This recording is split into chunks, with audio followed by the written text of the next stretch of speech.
नमस्ते बच्चों, हम 10वीं कक्षा के पूर्व ज्ञान में उपवाचक दो कलाकार के बारे में तो जानकारी ली है।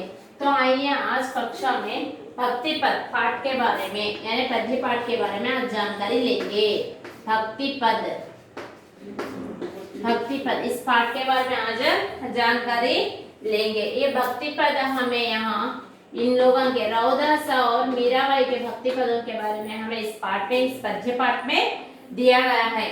तो बच्चों आप अपने हिंदी पाठ्य पुस्तक निकालिए। यहाँ रौदास और मीराबाई के भक्ति पद यहाँ दिए गए हैं।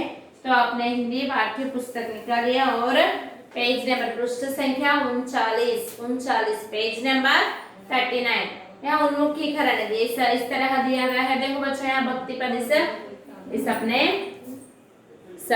पाठ्य पुस्तक में उन्मुखीकरण और पृष्ठ संख्या 39 पेज नंबर 39। तो देखो बच्चों उन्मुखीकरण गुरु गोविंद दो खड़े काके लागो पाए। यहाँ एक दोहा दिया गया है। दोहा माने क्या है बच्चों? दो लाइन वाले जो पद्य दिया गया है तो उसे दोहा कहते हैं। गुरु गोविंद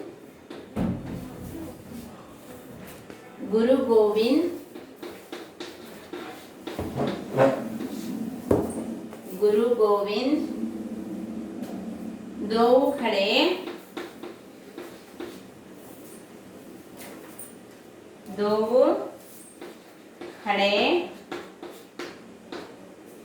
काके लाग पाए।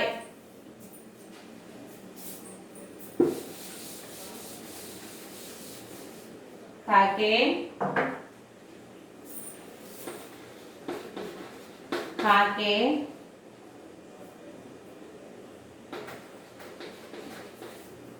लगाए पाए। गुरु गोविंद दो खड़े करके लगाए पाए। बलिहारी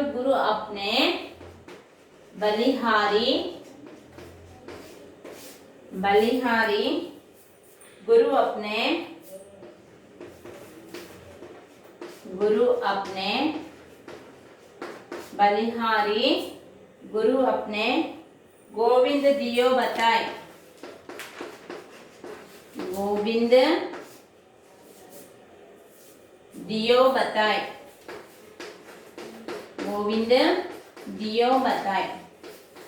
उन्मुखीकरण में इस तरह दो लाइन वाला पद्य दिया गया है। इस तरह दो लाइन वाला पद्य जो दिया गया है तो उसे हम क्या कहते हैं बच्चों? दोहा कहते हैं। तो यहाँ गुरु की माने क्या है? उपाध्याय अध्यापक। गोविंद माने क्या है? गुरु। यहाँ अध्यापक। गुरु हमें किसे कह सकते हैं? यानी अध्यापक को हम यहाँ गुरु। जो हमें रास्ता दिखाता है, यहाँ ज्ञान देता है तो उसे हमें गुरु कहते हैं। गुरु अध्यापक। गोविंद माने भगवान। यह कबीरदास का एक दोहा है कि गुरु गोविंद दो खड़े काके लगाओ पाए। बलिहारी गुरु अपने गोविंद दियो बताए। ఇక్కడ ఏం చెప్తున్నాడంటనా మనకి కబీర్దాస్ యొక్క రెండు లైన్లు ఉన్నటువంటి పద్యము దోహా ఇవ్వటం జరిగిందన్నమాట. ఇద్దరు గురువు అను మరి గోవిందుడు అన్నమాట. ఇద్దరు అంటే ఉపాధ్యాయుడు మరియు భగవంతుడు ఇద్దరు కూడా మనకి జ్ఞానాన్ని పంచేటువంటి ఉపాధ్యాయుడు మరియు మనకి మోక్షాన్ని కలిగించేటువంటి భగవంతుడు ఇద్దరు ఒకేసారి వచ్చి నిల్చున్నారు అనుకోండి. దోవు ఖడే ఖన్నా అంటే నిల్చోవడం. మన ఎదురుగా ప్రత్యక్షమయ్యారు అనుకోండి. సో మనం ముందుగా ఎవరికి నమస్కారం చేస్తాము అంటే ఇక్కడ ఏం చెప్తున్నాడంటే కబీర్దాస్ తన యొక్క ఆలోచన ప్రకారం నేనైతే గురువు పాదాలకి ముందు నేను నమస్కారం చేస్తాను, సాష్టాంగ నమస్కారం చేస్తాను. ఎందుకు అంటే మనము భగవంతుడి దగ్గరికి ఏ విధంగా వెళ్ళాలి, భగవంతుడి దగ్గరికి వెళ్ళాల్సినటువంటి మార్గాన్ని గురించి చెప్పేది ఎవరు? మనకి గురువు గారు చెప్తారు అని చెప్పేసి మీ పద్యం చాలా చక్కగా అంటే గురువు యొక్క గొప్పతనం గురించి, గురువుకి महिमा के बारे में यहाँ इस पद्य में बताया गया है। गुरु महिमा के बारे में यानी गुरु जिस तरह हमें ज्ञान प्राप्ति देता है यानी ज्ञान प्राप्त कराता है, गुरु की महिमा के बारे में यहाँ तो हमें बताया गया है। तो ఇక్కడ ఏం చెప్తున్నాడు? ఇద్దరు కనుక ఒకేసారి వచ్చి నిల్చున్నట్లయితే చాలా మంది అంటారు ఎవరికి ముందు నమస్కారం పెడతారంటే గురువు కంటే భగవంతుడు గొప్పవాడు కాబట్టి నేను భగవంతుడికి నమస్కారం చేస్తాను అని చెప్పేసి అంటారు. కానీ యాక్చువల్గా ఇక్కడ మనకి భగవంతుడి దగ్గరికి, అంటే మనము ఏ పద్ధతుల్ని అవలంబించినట్లయితే, ఏ మార్గంలో నడిచినట్లయితే మనము భగవంతుని చేరుకుంటాము, మోక్షం అనేది సాధిస్తాము అని చెప్పేది ఎవరు అంటే మనకి గురువు. కాబట్టి ఇక్కడ గురువు యొక్క గొప్పతనం గురించి కబీర్దాస్ మనకి దోహాలు ఇవ్వటం జరిగింది. చూడండి మా ప్రశ్న, अपने अपने पाठ्य हिंदी पाठ्य पुस्तक निकालिए और पृष्ठ संख्या 39 है। भगवत भक्ति का ज्ञान कौन देता है? भगवत भक्ति का ज्ञान कौन देता है? భగవంతుడి యొక్క భక్తి గురించి, దాని యొక్క నాలెడ్జ్ గురించి అనమాట మనకి ఇచ్చేది ఎవరు అంటే ఏమని రాస్తారు అక్కడ? గురువు అని చెప్తారు. ఏమని చెప్తారు? గురువు అని చెప్తారు. గురువు को किससे श्रेष्ठ बताया गया है क्यों? ఇక్కడ ఈ దోహాలో గురువుని ఎవరికంటే శ్రేష్టంగా చెప్పడం జరిగింది. ఎవరికంటే శ్రేష్టంగా చెప్పడం జరిగింది? భగవాన్ से श्रेष्ठ माना गया है। क्यों? क्योंकि यानी भगवान के मार्ग में जाने, यानी भगवान तक पहुंचने का मार्ग हमें अपने गुरु ही बताते हैं। यानी गुरु है हमें अपना ज्ञान से हमें भगवान का मार्ग अवलंब करने के लिए सिखाते हैं। तो यहाँ भगवान से भी गुरु को अधिक श्रेष्ठ स्थान यानी महत्व दिया गया है।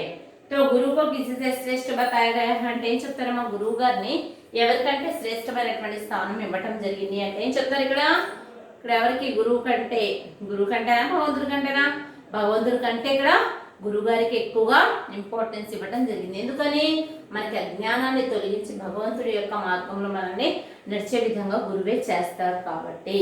నిరాడంబర భక్తి భావన का क्या महत्व है? ఆడంబర మరి నిరాడంబర భక్తి భావన అంటే ఏంటి? చాలా మంది మనము जहाँ भी लोग मंदिर जाते हैं या मस्जिद जाते हैं या अपने ईसाई घर जाते हैं तो कई फूल यानी फल यानी नारियल यानी अगर ऐसा कुछ भेंट लेकर जाते हैं और भगवान के सामने बैठकर ऐसा पूजा करते हैं कि वह ऐसा होने पर हमें इस तरह देंगे, यानी हमारे सिर मुंडाएंगे, यानी हमारे बाल आपके लिए अर्पित करेंगे, इस तरह कुछ ना कुछ कहते हैं. చాలా మంది ఏం చేస్తారమ్మా, గుళ్ళకి వెళ్ళినప్పుడు అనేకమైనటువంటి ఆడంబరమైనటువంటి అంటే కొబ్బరికాయలు, పూలు, పళ్ళు, దక్షిణ ఇవన్నీ తీసుకొని వెళ్తూ ఉంటారు. సో కొంతమంది నిరాడంబర భక్తి అంటే స్వచ్ఛమైనటువంటి మనసుని దేవుడి ముందు చేసుకొని నిజమైనటువంటి భక్తితో భగవంతుని కొలుస్తూ ఉంటారు. సో ఇక్కడ ఆడంబర భక్తి, నిరాడంబర భక్తి అనేటువంటిది రెండు రకాలుగా మనకి ఇవ్వటం జరిగింది. ఆడంబర భక్తి భావము అంటే ఏంటంటే ఆడంబరంగా అంటే అందరూ చూసేటట్లు, అంటే అన్నదాన కార్యక్రమాలు అవి ఇవి సమర్పించడం, కానుకలు ఇచ్చేయడం, లేకపోతే హుండీలో ఎంత వేస్తామని చెప్పడం, తలనీలాలు ఇస్తామని చెప్పడం. సో ఇవన్నీ చేస్తూ ఉంటారు. అవన్నీ ఏంటి? ఆడంబరానికి అంటే మన గొప్పతనాన్ని చాటి చెప్పుకోవడానికి కొంతమంది ఉంటారు. స్వచ్ఛమైనటువంటి భక్తితో అన్నమాట अपने मन में भगवान के ऊपर भक्ति से वह पूजा करते हैं. क्या यह पूजा उन्हें स्वीकृत नहीं करते भगवान? जब भी आपके दिल में स्वच्छ यानी साफ भक्ति है तो आपका विनय और सब भगवान जो देखते हैं तो आपकी पूजा जरूर अमल में हो जाएगी. ఇక్కడ నిరాడంబర భక్తి భావానికి ఇచ్చినటువంటి ఇంపార్టెన్స్ ఏంటి అని చెప్పాడు. ఆడంబరం కంటే కూడా నిరాడంబర భక్తి అనేటువంటిది చాలా ఉత్తమం అని చెప్పేసి చాలా మంది యొక్క భావన అన్నమాట. నెక్స్ట్ ఉద్దేశం, అసలు మనకి ఈ పాఠం ఇక్కడ ఇవ్వడానికి ముఖ్య ఉద్దేశం ఏంటి? छात्रों को प्राचीन साहित्य से अवगत कराते हुए उनमें काव्य रचना की विविध शैलियों का ज्ञान कराना है. छात्रों को प्राचीन साहित्य అంటే మనకి సూరదాస్, కబీర్దాస్, తర్వాత వచ్చేసి తులసీదాస్, ఇలా అన్నమాట, రావుదాస్, మీరాబాయి, ఇలా ప్రాచీనమైనటువంటి కవుల యొక్క సాహిత్యం గురించి, వాళ్ళ పద్యాల గురించి ఇక్కడ వర్ణించడం, వాళ్ళ యొక్క పద్యాలలో ఉన్నటువంటి విశిష్టత గురించి ఇప్పుడున్నటువంటి జనరేషన్ వాళ్ళకి, ఇప్పుడున్నటువంటి పిల్లలకి తెలియజేయడానికి మనకి ఇక్కడ ఈ పద్యాలని, భక్తి పద అనేటువంటి పద్యాలని మనకి ప్రాచీన కవుల యొక్క పద్యాన్ని ఇవ్వటం మనకు జరిగిందమ్మా. సాహిత్య से अवगत कराना అంటే ఏంటి? అవగత్ कराना అంటే తెలియజేయడానికి. कराते हुए उनमें काव्य रचना की विविध शैलियों का ज्ञान कराना है. కావ్య రచనకి విషయం, కావ్యాన్ని మన పద్యం రాసినప్పుడు మనకి లఘు ఏ విధంగా ఉండాలి, గురువు ఏ విధంగా ఉండాలి, ఎత్తి స్థానం ఏ విధంగా ఉండాలి, తర్వాత ప్రాస అన్నమాట, అంటే ఎత్తి ప్రాస ఏ విధంగా ఉండాలి, ఒక స్థానంలో మళ్ళీ అదే 11 అంటే 11th లెటర్ పలుకుతూ ఉన్నప్పుడు మళ్ళీ నెక్స్ట్ 11th లెటర్ మళ్ళీ అదే వర్ణన జరుగుతుందా లేదా అని చెప్పి చెప్పటానికి మనకి ఇక్కడ ఎత్తిస్తారు. ఇవన్నీ కూడా మనము దోహా అంటే 2 లైన్లు ఉన్నటువంటి పద్యాన్ని దోహా అంటారమ్మా. చార్పాయి అంటే 4 లైన్లు ఉన్నటువంటి పద్యాన్ని చార్పాయి అంటారు. చప్పాయి అంటే 6 లైన్స్ ఉన్నటువంటి పద్యాన్ని చప్పాయి అంటారు. అటాయి అంటే 8 లైన్లు ఉన్నటువంటి పద్యాన్ని. సో ఈ విధంగా ఉన్నటువంటి ప్రాచీనమైనటువంటి కవులు తమ యొక్క పద్యాలలో దేవుని గురించి మరియు భక్తి గురించి చాలా చక్కగా వర్ణించడం జరిగింది. ఆ విషయాలు మనకి ఇప్పుడు ఉన్నటువంటి ప్రస్తుతం మన స్టూడెంట్స్కి, మన పిల్లలకి, ఇప్పుడు ఉన్నటువంటి జనరేషన్కి వాళ్ళ యొక్క సాహిత్యాన్ని తెలియజేయడం కోసం ఇక్కడ ఈ పద్యాన్ని, ప్రాచీనమైనటువంటి పద్యాలని ఇవ్వడం జరిగింది అనమాట. विविध शैलियों का ज्ञान कराना, भारतीय साहित्य व संस्कृति के प्रति रुचि उत्पन्न कर निराडंबर भक्ति मार्ग का महत्व बताना है. తర్వాత ఇక్కడ ఏం చెప్పాడు? భారతీయ సాహిత్యం, భారతదేశం యొక్క సాహిత్యము, వ సంస్కృతికే ప్రతి, సాహిత్యము అంటే ఏంటి, సంస్కృతి అంటే ఇక్కడ మనకి 2 కొత్త వర్డ్స్ ఇచ్చాడు అన్న. ఒకటేమో సాహిత్యము అనేటువంటిది ఇచ్చాడు, నెక్స్ట్ ఇంకోటేమో సంస్కృతి అన్నాడు. సాహిత్య और సంస్కృతి, సాహిత్య और సంస్కృతి అని ఇచ్చాడు. సాహిత్య వ సంస్కృతి, సాహిత్య సంస్కృతి ఈ రెండింటి మనకి ఇచ్చాడు.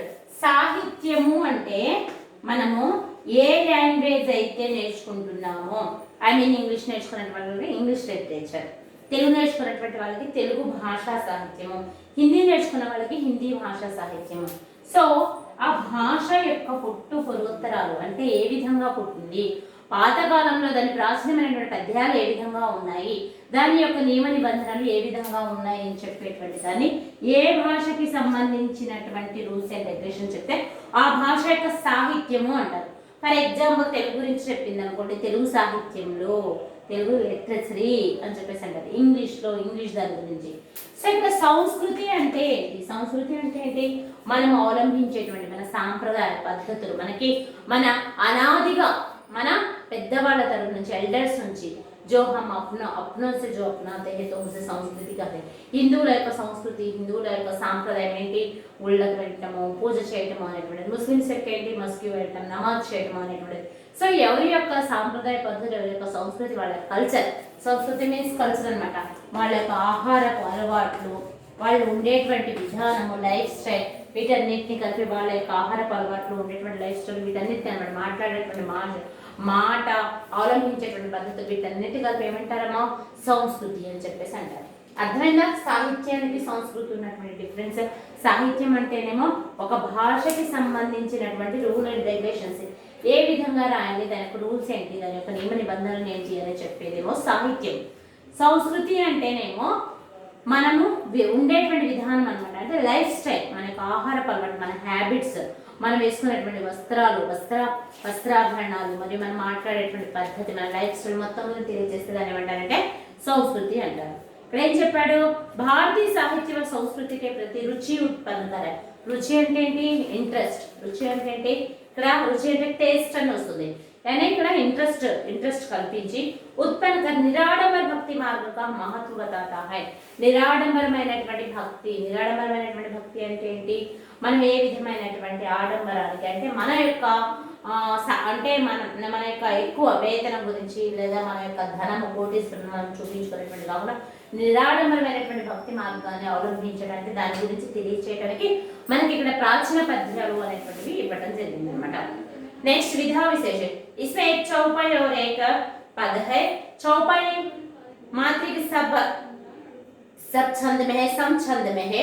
चौपाई और पद विशेष लय और ताल से गाए जाते हैं, जो बच्चों के रागात्मक मन को छू लेते हैं.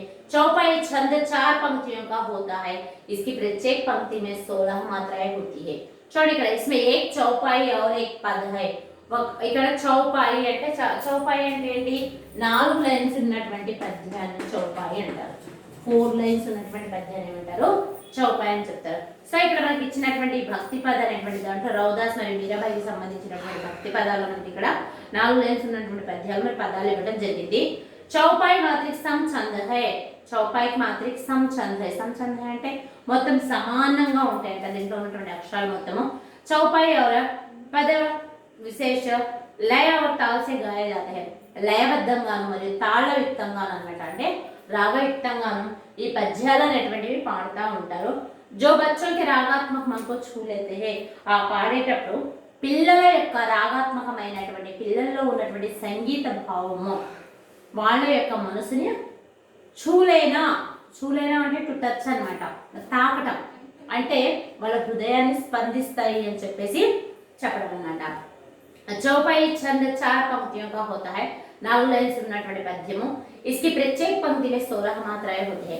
ప్రతి ఒక్క పంక్తిలో అంటే ఐ మీన్ ప్రతి ఒక్క లైన్ లో 16 मात्राएं 16 लेटर्स ఉంటాయి, 16 लेटर्स ఉంటాయి అన్నమాట. तो इस पद्य के बारे में और जानकारी के बारे में अगली कक्षा में बताएंगे. तो बच्चों धन्यवाद.